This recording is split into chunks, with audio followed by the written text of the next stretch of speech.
Super funny and timely story to start out this live stream today. Right before I hopped on, my dog went nuts at the mail lady coming to the door. What is it about mail ladies that dogs hate so much, right? Anyway, it's a great way to kick off today's live stream because today we are going to be talking all about an e-commerce business online. You know, the kind of business that you sell a product and the mail person brings it to your door. So luckily we didn't get interrupted by my dog going ballistic, but I want to jump in today and talk a little bit about if you have an e-com business or if you are pivoting to becoming an e-com business, what type of social media content is going to work really well for attracting people to your page as a fun place to hang out, rather than your page or your social media feed just being a broadcast of what you are selling or any discounts. The goal here with your e-commerce social media is to make sure that people want to keep following you. We go to social media not to be sold to, rather to gain valuable information and to hang out with the people that we love the most. So how can your brand fit in seamlessly, and how can your brand produce content that makes it a vibe people want to hang out on? Let's jump in to some proven steps and techniques that we can take a look at today. So I'm going to share my screen with some slides here. Let me know in the comments if you do have a brand, what type of content, what type you sell, all of that fun stuff, so we can make sure that we're connecting with you on social media as well. So e-commerce and social media. The reason that it is such a cool space right now is because there are currently 2.6 billion social media users around the globe. That means there's a ton of potential to drive engagement and to drive revenue to your services. The number of internet shoppers in the US is going to reach 217 million this year. That means that 96% of Americans have made an online purchase in their lifetime, and 80% have made a purchase in the past month alone. This number is going to skyrocket right now. I know that is for sure. And that you, if you're a business pivoting right now, can get a piece of this pie. For example, you know, if you have, I have a friend who recently had to pivot his business from being a bakery who sold to coffee shops to being one who sold to direct consumers, since coffee shops are closed in a lot of areas. So this pivot is something that perhaps you've never had to do before, but if you're a nail salon and perhaps you cannot go ahead and sell your services to get manicures and pedicures, you could then start an e-com to sell your nail polish online. So this pivot can be something that you can do if you were more of a service-based business before and take it into an e-com space.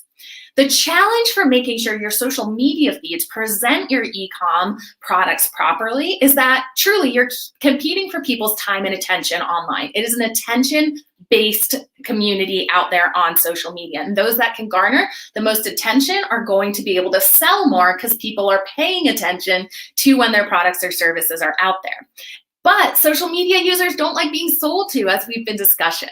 So how can e-com brands drive more sales on social media without sounding too salesy? The truth about it is it's all about systems. And it's a little bit of a counterintuitive fact in the sense that the more systemized you can make your social media, the more natural that conversation and the more natural that engagement is going to be. And the more your feeds will be a place where people want to hang out. So when you're setting up your systems, what I want you to first do is remember, it all starts with your audience persona. What an audience persona is it's a semi-fictional archetype that represents your ideal customer. So think in your head about what your ideal customer does. Who are they? What age are they? Do they have a family? All of these things go into building a really strong audience persona. I know it can be a little bit kind of a little esoteric to just start doing this, but truly, if you sit down and map out the true details of your customer's day, this audience persona is going to guide your content again, so your feeds become a place where people feel like they're known, feel welcomed in, and feel excited to hang out in. So when it's approached correctly, audience personas can truly help make sure that you are a brand who shows up as if you are reading your audience persona's mind. If you can define the pain point that your audience is having better than any of your other competition, that is going to make someone trust you far more. So sit down and write out what pain points your audience has during the day so you can create content to support them and educate them around these pain points. You want to make sure your messaging is super personalized, that it has a recognizable brand voice that can show off your product features in a way that is recognizable across any platform. You really want to make sure that you have done this so that you can drive people to get that desired action of purchasing from you. Because if you can't gain their attention and you can't show them that you understand them, you're not going to be able to sell to them very effectively because they're not going to be following you, first of all. And if they are following you, it's likely they'll just scroll past your feed because you haven't proven to them the value of stopping their scroll and paying attention to the content you're putting out there. So the first step in the system truly is to define this person, name them, age them, put out their qualities and their personality, all of that fun stuff. Remembering what you're doing on social media is you're warming up cold leads, so people who might not even know or be aware that they have a pain point that you're trying to describe to them, and turning them into a decision maker to purchase and convert and actually hand over credit card details to purchase from you. So your social media followers are comprised of different people within a funnel. Essentially, the top of the funnel is going to be the discovery and awareness phase. So when you're naming your audience personas, it can be really helpful to think about how you're going to walk that persona through each stage of this funnel here. So in the discovery and awareness phase, those are the people who are not yet aware that they need your product. They don't know that you exist yet. That is going to be developing content around what your audience persona might want to learn and developing content that is pointing out the pain point that they have. Because again, they might not even know there's something out there that can solve this. And a pain point doesn't have to be bad. I know when I say that, it has a little bit of a negative connotation to it. However, a pain point that you could be solving is just bringing someone more happiness or bringing someone a product or service that's beautiful in their home that they can look at if you're doing like paintings or posters or something like that. So don't get that too confused right now, but people might not be aware that they want a new poster in their room to liven up their space right now. But what else is that person searching for online? For example, as a social media automation tool here at Meet Edgar, we don't always have to create content around social media automation. Some of our customers might not even be aware that tool exists for them yet. So we need to think about what other things they're searching online to get our brand awareness posts up for this cohort of people in our audience persona. So this could be things just like about writing effective blog posts, about going out and starting a Twitter account, how you set up a LinkedIn company page, how and why to use hashtags. These things don't have to do with social media automation, but we know they're things people are searching for who might eventually need a social media automation tool. So this is what the brand aware content you want to be creating for people in that discovery and awareness phase should look like. And that is why the number one thing that you need to do is define that niche and define that audience persona so you can think really deeply about the other ways that they're searching to solve that problem or solve that pain point that are really kind of directly related to your product or service, but they might not be searching for your product or service. So the next phase in the funnel is the consideration phase. So you have educated them that you exist now and that there's something out there that can solve their pain point. This part is that people in the market are aware of it and they are considering several options. So that means they're looking at you, they're looking at your competitors, they're looking if they can DIY it themselves to save them some money. So this is the time that you need to prove that you are know, like, and trustworthy to get their attention over your competitors. So this means telling your unique story so you can differentiate why they should choose you over your competitors. This means creating content that is really going to be value and mission-based uniquely to your business. So make sure if you have not written out a mission statement or the values of your company, make sure that those show up so that, again, you can differentiate yourself and garner the attention of the people who are going to relate and resonate with your story story over other people's. The consideration phase is also going to be you making sure you're educating on the why and educating people on the fact that if they purchase from you, it's going to save them time or save them money or bring them more happiness. Because when it comes down to it, we are all in the business of selling happiness, selling time, and saving money. Those are three of the biggest ways you can convince people to purchase from you. The last part of the funnel here is the decision-making part. The decision-making part is the part where people have gathered all of the information that they need and they are ready to buy. So you hopefully have gone ahead and produced some content to put them over the edge. So this can be things like testimonials, making sure people see themselves in the stories of people who have purchased your product or service previously. This can be things like discounts, especially network-specific discounts. So things like discounts for just your Facebook community or discounts for just your Instagram community can really help people see that they are getting something by following you, and they get excited that because they were following you on Instagram, they get this special discount. It creates a sense of urgency, especially if you say it's a 24-hour discount, because you all know as humans, we procrastinate a lot. So sometimes we need to give that little nudge, that sense of urgency with a small discount specific for social media. Or that decision-making, if you are a higher ticket priced item, could be you offering a phone call, getting a Calendly link out there that people can book a call with you so that you can talk through their reservations and convince them that you are going to outcare any other brand, that you are the right choice for them. So remember again that when you're creating social content, the mix should include content for all the people within your funnel so that you are moving people from cold leads who don't even know you exist down to decision makers who are going to convert and be excited to hand over their money. Your company's voice on social media has a lot to do with why and when someone is going to be brand aware down to that decision-making factor, because that is, again, the uniqueness that you can bring to convincing someone you're the right choice. So developing a brand voice is going to be step number 2. Once you've developed your audience persona and once you've thought about how you're going to move them from each phase of the funnel, you want to start developing your brand voice. This is just as important to write down the things that you are than the things that you are not. So again, on social media, it's okay to be polarizing with some of your content, to remind the people who are there for the right reasons and in your community because they really resonate with your specific message. If they're there and they see that content and they get super stoked about it, that's going to be great. But it's also okay to say who you're not for and to repel the people who aren't going to be right for your product or service, because it's much better to have a small targeted audience who is super into your product brand voice than it is to be going after millions of followers who are just lukewarm and not engaging with your content.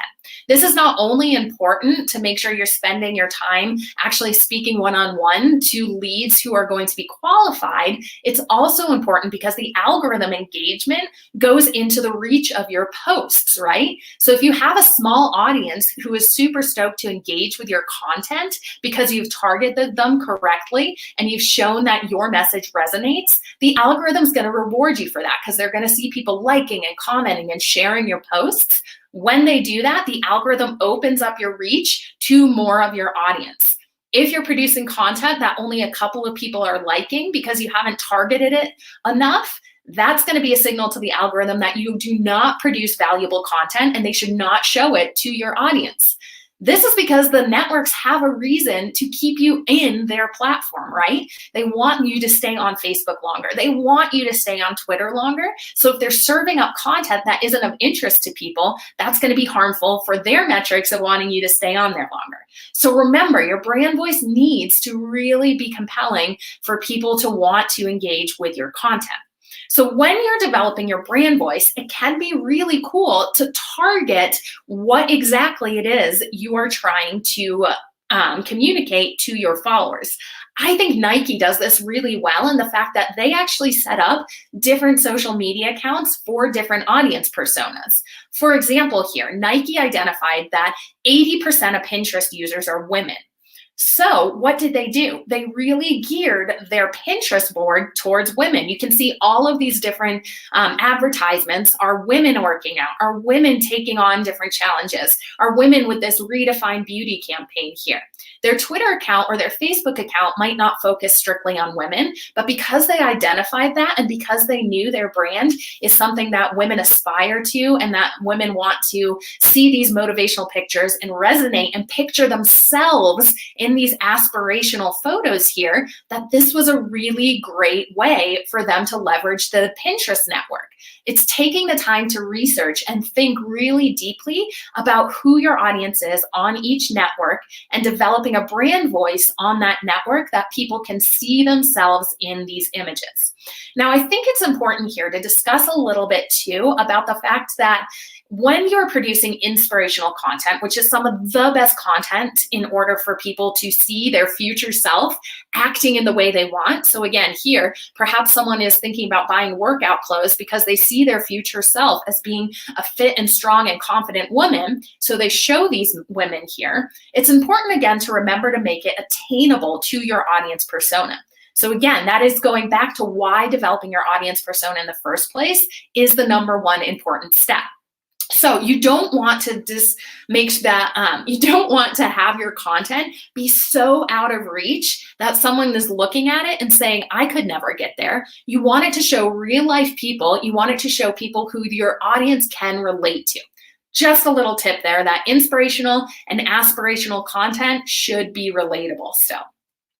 Next, you really need to start considering the intent behind every single post and thinking about multiple ways to express that intent.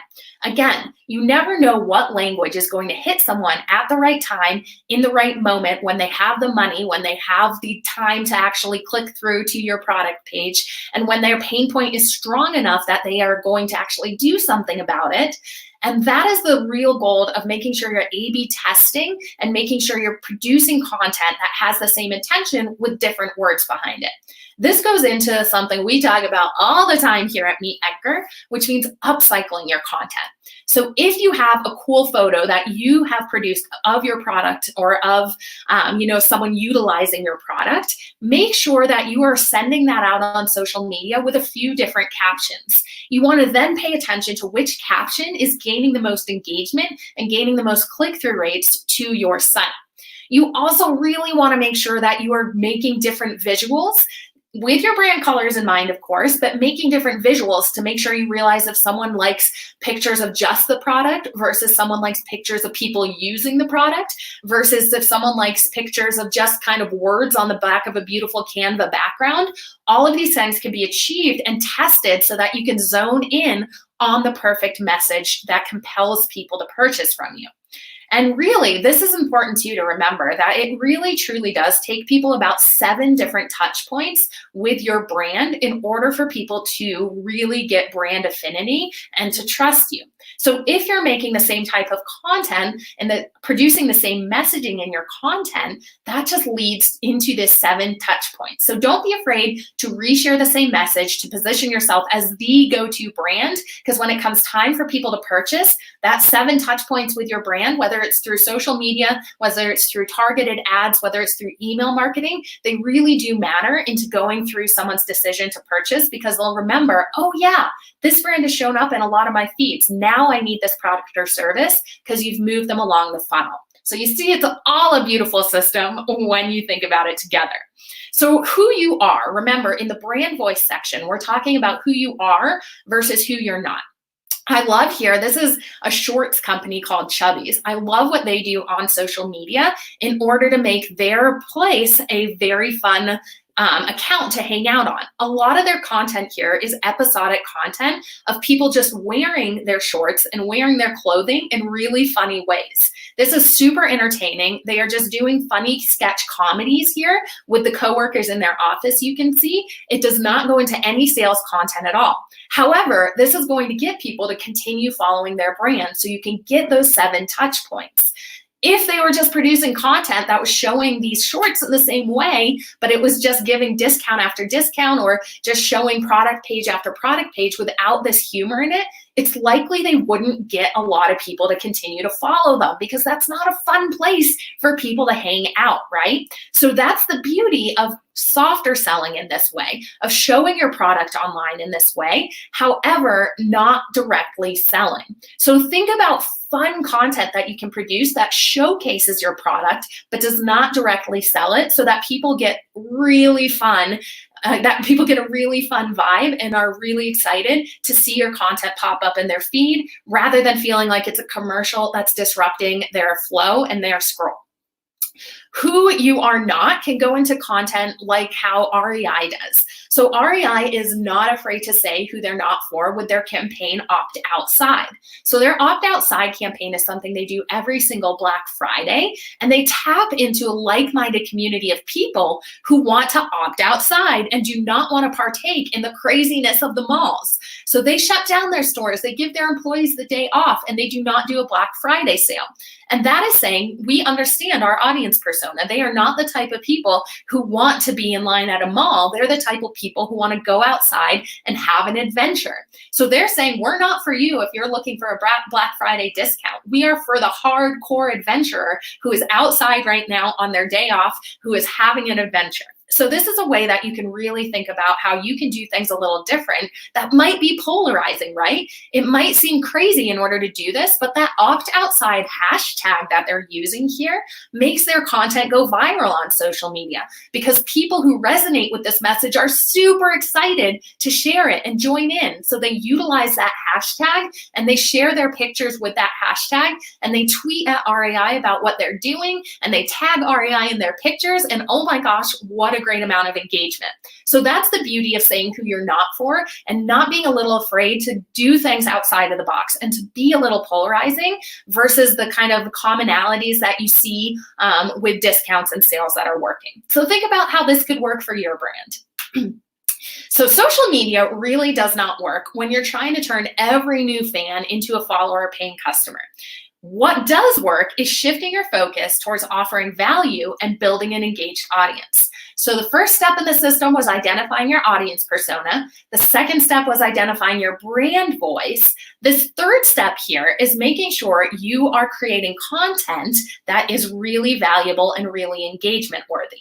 What this means is striking a beautiful balance on social media. So for every single product promotion that you want to put out, for every post that you want to send people to a sales page to buy or give people a discount, I want you to put 3 posts that are going to be value-adding content. So this is educational, informational, or entertaining content. And then the 4th piece doesn't have to be in that order, but the 4th piece can be a little more promotional.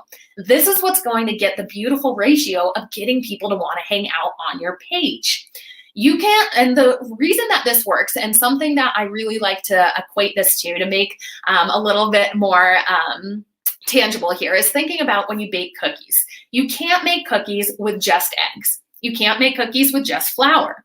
You need a variety of different things to make a successful cookie, right? Same with your social media feed. You need things like links to your own content, like blog posts that aren't sales worthy, but are educating people on the topic. Remember, again, when I was speaking to that social media engagement and social media automation tool that we are, but we produce content that doesn't necessarily have to do with that. That's our beauty of content marketing, to get our brand awareness posts out there. You want to do links to other people's content. Now you might be saying, Megan, what the heck? I don't want to drive content traffic to someone else's site. But what this is when you curate content out there, it's allowing your followers to see that you value giving them the best information no matter where it comes from. And it also gives you the opportunity to open up a conversation, to tell people what you liked about this article, what you didn't like about this article, to ask people their opinion on the article, and to give your own thought leadership about what you read. So you can inject your brand voice in there even when you're doing curated content. Shareable wisdom is another great ingredient to add into your social media cookie feed. Shareable wisdom is things like quotes. These could be your own, or you could go out and Google quotes that have to do with your product. These could be things like tips. If you can give someone a tip that gives them results, this is what's going to gain you a little more trust from your followers, right? If you give someone a result and you give someone a desired outcome, they are going to see you as being able to transform their life to the better. They'll trust you a little more when it comes time to sell. They've already said yes to you because they've said yes to that tip. You've given them a result, and they'll be more likely to hand over their payment information. Witty things, anything funny and witty is very shareable. I love to really make sure that you're doing shareable content, because when a post is shared, it gets your brand in front of that person's audience's eyes. It's also a really good way, if you're seeing a lot of shares on a post, to realize that content message really hit your ideal audience persona in the right way. Because if someone shares something to their feed, it's much more likely that they're saying, oh, this speaks to my identity. So you did the right work there, saying, oh, this content is for you, audience persona person. So make sure you're paying attention to the content people are sharing, because that's likely the content that's really striking a chord with your audience persona's identity. Promotions then can be that 20%. So remember, 80% really educational, funny, witty, educational, entertaining content, 20% a little more promotional. This can be not direct sales even related, but this can be things like showing off your product. This can be contests and giveaways. This can be newsletter signups. Just make sure that's only about 20% of your content. A pro tip here is I always like to share something that's a little more engagement worthy right before I share a promotional post. This goes back to the algorithm working in your favor, and the fact that if your post before you share a salesy post got a lot of engagement, that next post you serve up is possibly going to be opened up to a larger pool of your audience, because again, the algorithm has seen you give value and that content is something people want to see and engage with. So another thing to think about on this 20% sales content is that you want to just be having a conversation with people when you're selling. It's ask, don't sell, and show, don't sell. So you want to just make sure you're having an elegant ask of people, that you've proven your worth and you're asking them, is now the right time to purchase my product or service? This not only gets rid of that fear of selling, but this also makes sure that when you're having that conversation, it's that person who is identifying the fact that if they have a pain point strong enough, they need to solve. So it doesn't have anything to do with you. And it goes back to giving yourself confidence that you are allowed to promote and you are allowed to ask people to purchase from you if you've done the work of proving your worth and of letting people know why you exist. I also love this idea of showing and not selling. So if you can hop on and show people how your product or service has made a big difference in your life, or in one of the testimonials that one of your users or one of your purchasers has given to you, this is showing rather than selling, which is way more compelling for people than if you just give them like a discount code or if you just send them to a product page. So it really truly is something that I believe in, that it's really hard to make sure that you are someone who's really recognizable online if you don't have that strong brand voice, if you're not resonating with someone, and it's much more less likely that your audience persona is actually going to purchase from you if you haven't done that work initially. So make sure within the system you've done that work, so when you're actually feeding up the salesy 20% of your posts, people know it's the right product for them. So here's some really great examples. And this one here I love because it develops a sense of clarity on this social media post. Remember, a confused mind does not buy. So don't try to be super clever in your salesy posts. Make sure that you are doing a short, to the point message of what this is, so people don't have to decide what it is for. I love this because it has a clear call to action. They're saying, this is a Hanley tee. It's just the shirt that you need for those chillier spring months. Shop Hanley's here. It is super clear what this is for. It gives you a reason to buy right now for those chillier spring months. And it's really clearly showing the product here as the main featured image. It has a nice short link there where they can track clicks to see how many people are compelled to click through and leave social media to go purchase from them. So again, this is a great example of a sales post that is clear and to the point and shows the product, and make sure that you're testing, if this messaging works. So one CTA on here, one product on here, and one link for someone to click. So you've taken away any decision-making paralysis of someone having to choose which product to click from.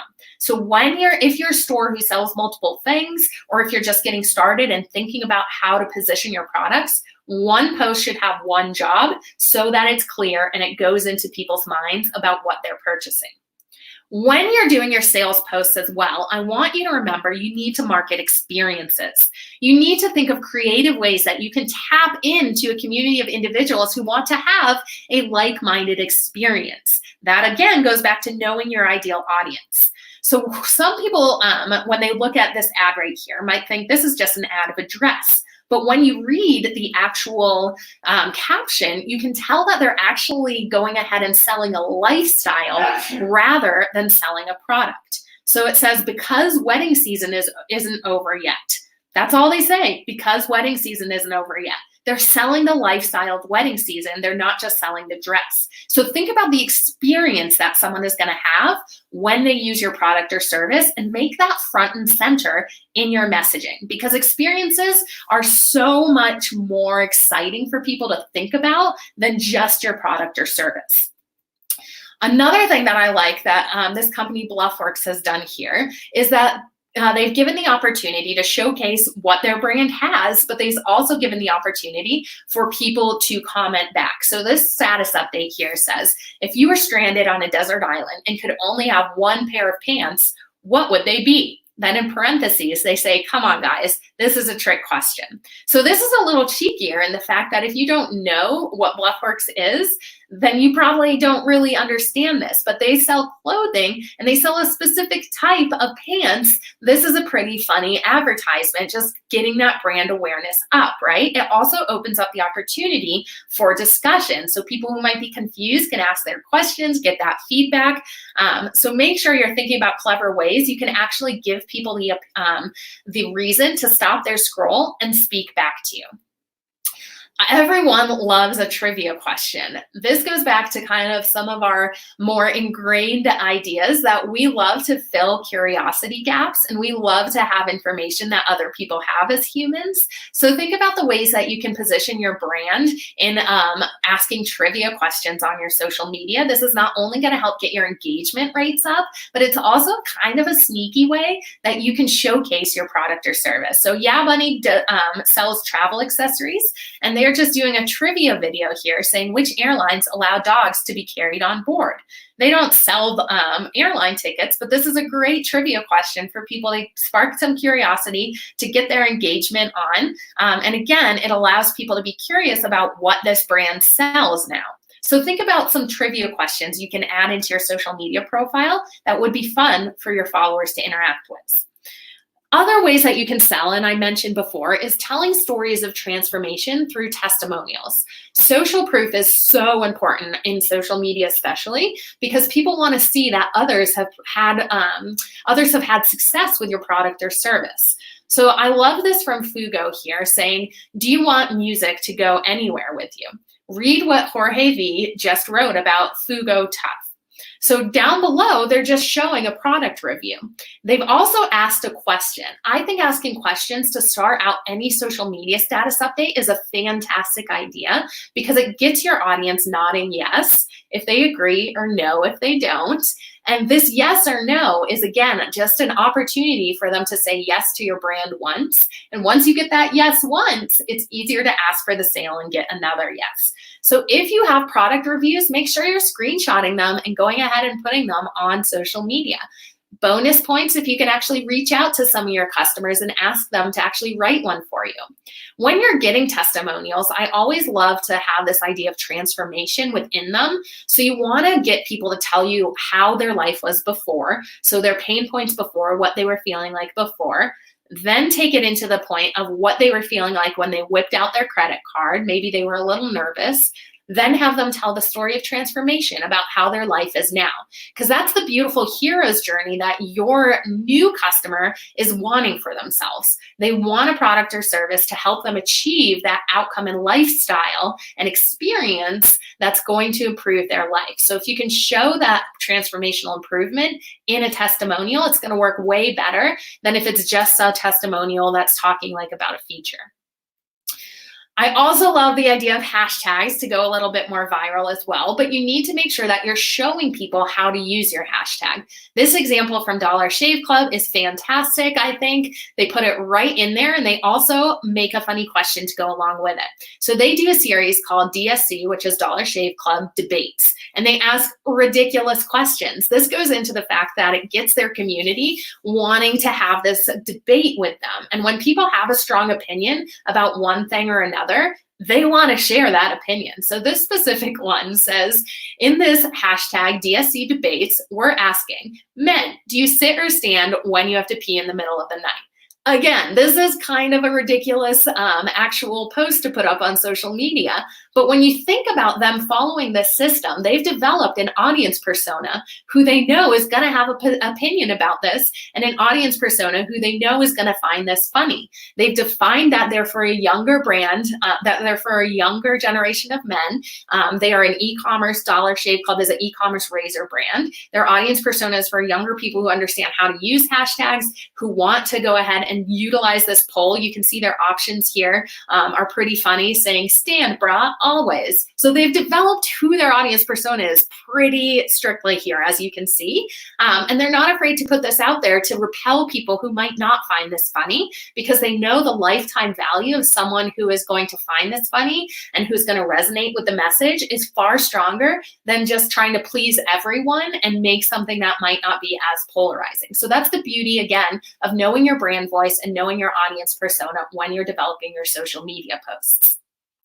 UCG is user-generated content. This is some of the strongest sales content out there, because if you've developed your audience persona properly and you get a really great user-generated piece of content, other people are going to see themselves in that person. So this one here, I love. It's for a sofa, and they say, we love how our customer Lisa brings Danish style to her cozy London flat. Oh, pastries, yum. I just love that little part afterwards. You can see the pastries on the table there, and that just makes it a little more conversational again. But user-generated content not only shows your existing fan base that you value your customers and that you are there to be a part of a community, so you can see how sharing this is a signal to other people who might want to follow your brand in the future. It's a signal to them that you love your community, that you are going to shout them from the rooftops. And it's also a really great way that you can get content that resonates rather than just a photo shoot that might be a little too stylized and not look like it could fit into someone's real life. So user-generated content is great for sales in that way. Also, when you're writing your status updates, I like to go ahead and emphasize the fact that spacing and what we call impact characters are pretty important. So again, if we see a block of text online, it's going to be something we typically scroll past. So on places like Instagram, make sure that you're utilizing, line breaks. If you've never tried line breaks on Instagram, my pro tip is go to your notes pad on your computer, type it out there. Make sure after every single period or every single start of a new paragraph, there's no spacing after it. So after the last period, make sure there's not a space. You can copy and paste it from your notes into Instagram on your phone that way. And the line breaks will stay beautifully written right there. So that's a little bit of an easier tip, just again, to make sure you don't have a huge wall of text. What impact characters are these little check marks in between all of these features. So you can see this as a whole outfit this company is putting up on their social media, saying pastel pink knit, standout silk pants, neutral slides. These check marks in between make it way easier to read than if it were just kind of a list that way. So think about different impact characters. Some of my favorite are the little emoji pointy finger, or like the little green check marks like these ones here. These make it way easier for people to kind of consume your content. Again, if you make things clear and easy to read, it's more likely people will stop because they're on social media to take a break, not to have to use their brain power to figure things out. All right. So another company that I love what they do when they're selling a e-com product is GoPro. So if you actually go to GoPro's feed, they do no advertising, just showing their product. What they do is they take user-generated content constantly. So think about the experiences or the most unique and best aspects your product or service can bring and utilize those, because that's experience marketing combined with user-generated content is some of the strongest ways you can convince people your product or service is working for people who have purchased it before. And we all want to make sure when we're purchasing on social media that the products that we have are actually going to deliver on the promise that you're making from them.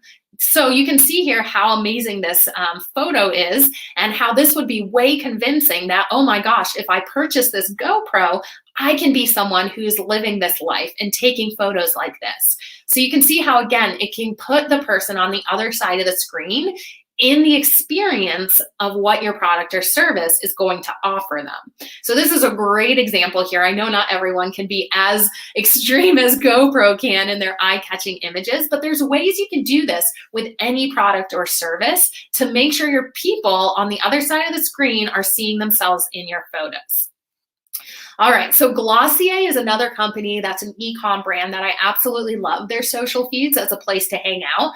I think they make sure that their text, especially like on Twitter and on Instagram, is that speaks right into what's going into their followers' life. So you can see the status update here by them says in little like asterisks, so you can know that this is like what someone's thinking in their head. It says, breaking out, diet is a trash, haven't slept in a week, anxiety is at an all-time high.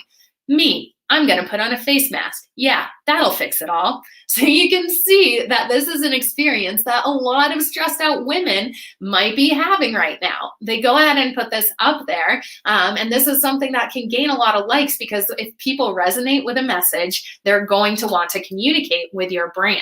It's a sneaky way of making sure that they're building brand awareness as well, because if people are sharing this message out, and you can see this message got huge engagement rates with over 2,000 comments, over almost 60,000 likes, and a bunch of shares. If people are sharing this out, then it's going to let the people on their audience, the people's audiences know what they're actually selling, which is makeup products and which is face masks. Glossier does such a good job of putting their brand voice into every single status update that they actually have people who utilize the hashtag. Again, utilizing hashtags to have joint conversations is a really great way to make your stuff go viral. But people actually use a hashtag, Glossier Pink. It's their specific shade of pink that's in their branding. And when people see this in like sunsets or when people see this in murals around town, they snap a picture and directly send it to Glossier or hashtag it Glossier Pink. That is the power of visual branding. Again, making sure you're understanding how your brand voice works into your social media updates. Lastly here, I really want you to show behind the scenes content as you're producing your product. The reason this works so well is because if people actually understand the hard work and the hard effort that goes behind actually producing a product, customers are more likely to value it at a higher price. Now remember, when you're pricing your items, you don't necessarily have to go just for what it costs you plus a little bit, right? It's the value and the story behind it that convinces people to purchase a higher ticket price item versus something else. So if you can tell a story about how you're creating it and doing that behind the scenes content, this value goes into the people's decision if the product is too expensive or not. So show the process and show the effort you put in to actually creating it. It's also a great way to give people a sneak peek and give people the opportunity to see that by following you on social media, they're getting something that other people who are not following you aren't getting. And we love to feel like we're a part of a special tribe and we're a part of a community here. So Everlane does this really great. They say on set, shooting something special in Los Angeles. We can't say what it is just yet, but here's a hint. Get ready for form to meet function. What a great way to build anticipation. And you can utilize this, especially if you're making a pivot to being a product-based business right now. Think about how you can build that anticipation so when you're ready to launch, people's brains are primed to know what to expect from you, and people are excited to see it because you've built that curiosity along the way. So behind the scenes content is great. Another thing you can think about doing is joining in a discussion that's already going on with national holidays. Go out and Google a list of national holidays. There's one for every product out there, I promise you. You can see what Sephora did here by utilizing National Mani-Pedi Day, which is apparently April 25th coming up. But they just utilize this funny national holiday and say, don't let your nails go naked on our favorite national holiday. There's going to be that thing for you out there if you do your research. So join in the discussions. Make sure you're making your social media feeds a really fun place for people to hang out. So that is it for today. Let me know if you're someone pivoting from a brick and mortar store into a e-com business, or what else you guys are looking to learn. In the next couple weeks, we're really going to be focusing on the pivot quite a bit. And I would love to talk a little bit more about content that is really going to resonate to what's going on in your life. Thanks for tuning in today, guys. I hope you have a fantastic weekend, and I'll be back next week.